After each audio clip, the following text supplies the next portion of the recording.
īpaši izcēlāt vienu kategoriju jauniešus.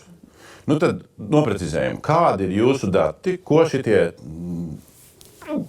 nelieši ātro kredītu devēji, kā tautā viņus aizvien sauc, vismaz lielā daļā. Ko tad viņi cik lielos apjomos nodara tiem jauniešiem, ka jūs ceļat trauksmi par to, lai mēs neuztaisītu atkal tādu stigmatizēšanu drusku? Nu, mūsu dati rāda, ka 47% 18-19 gadus veciem jauniešiem viņi nespēja pildīt savas saistības. Vai nu viņi nonāk šajā tieši pret nebanku kredītu. Tieši pret nebanku kredītu. Un cik daudzu tādu ir? 47% no cikiem?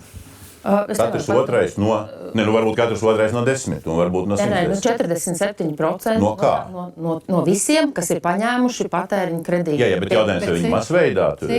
Jautājums jau ir par to, ka mēs labprāt atkal tad redzētu šos datus, kā ir veikts šis pētījums, jo tas, ko es, piemēram, varu komentēt, ka ir uzņēmumi, kuri vispār nekreditē. Jums nav šādu datu? Jums nepārzināt pa vecuma grupām? Jūs nepārzināt? Arī nav, bet to varētu no kredīta informācijas birojiem, bet šie noteikti ir tendenciozi dati. Un galvenais jau nav problēma kredīta. Kā jūs zināt, ka tendenciozi, ja jums nav? Maksātspējas vērtēšana. Kā jūs zināt, ka tendenciozi, ja jums nav tāda data? Tāpēc, ka šim nav bijuši šāda informācija. Mēs jau šo jautājumu kaut kādā skaidrs komisijā skatījām un nebija. Šorīt arī piesauc tos jauniešu Kušnerkungs arī? Jā, regulāri viņas piesauc, bet nevienam nav kvalitatīvi un pārbaudām datu. Man vēl gribās piebilst tiem jauniešu datiem. Es pirmkārt zinu, ka nozarē pat savulaik bija moratorijas, kur vispār bija apņemšanās neizsniegt nevienam jaunietim no 18 līdz 21 gadu vecumam.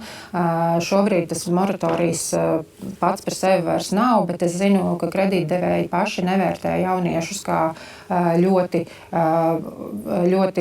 kā tādu kategoriju, kas atbilst viņu riska apetītē. Līdz to mēs neesam skaitījuši šobrīd šos datus, jo mums nav neviens norādījis. Vispār liekas, ka kredītņēmējs vērtēt pēc vecuma baigais eģisms. Nu, varbūt jēdzīgi un ne tik jēdzīgi cilvēki dažādos vecumos. Jā, droši vien, ka var būt, bet tādā lielajā vairumā tomēr uzreiz pēc skolas tas ienākuma līmenis visticamāk nebūs tāds, kas ļauj aizņemties uzreiz vienalga kādas. Jāņem vērā kādas tās summas. Jā, protams. Tie ļoti maz apmēra kredīti arī ir, bet to var atsevišķi. Vienkārši tas, ka šie jaunieši sabojā savu kredītu vēsturi jau pašā sākumā, un pēc tam viņu aizņemšanās būs ļoti sarežģīti, viņi gribēs, piemēram, vēlāk iegādāties mājokli vai kā. Likumu un aizliedz. Tas nav, un arī Saeimā pat kā pieņēma likumus, kas pastiprināja uzraudzību, kontroli pār kredītu došanu.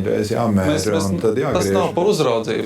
Ja mēs caur uzraudzību šo gribam ietekmēt, tā ir tieši tā baža, ko šobrīd norāda nozare. Jūs teikt, ņemsiet uzraudzības instrumentus un sāksiet raustīt. Tad šito jūs darīsiet, šito nē. Tam ir likums. Nākiet Saeimā, esat drosmīgi, iedodiet likumu priekšlikumu.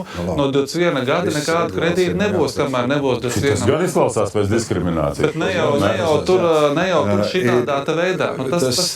Tā ir tā problēma. Jākvantificē tā problēma, bet tas, kas, protams, ir tas, kas nav labi, ja jauni cilvēki sāk dzīvi ar sabojātu kredītu vēsturi. Jā, bet tiešām datus tur terētu, vai ne? Jā.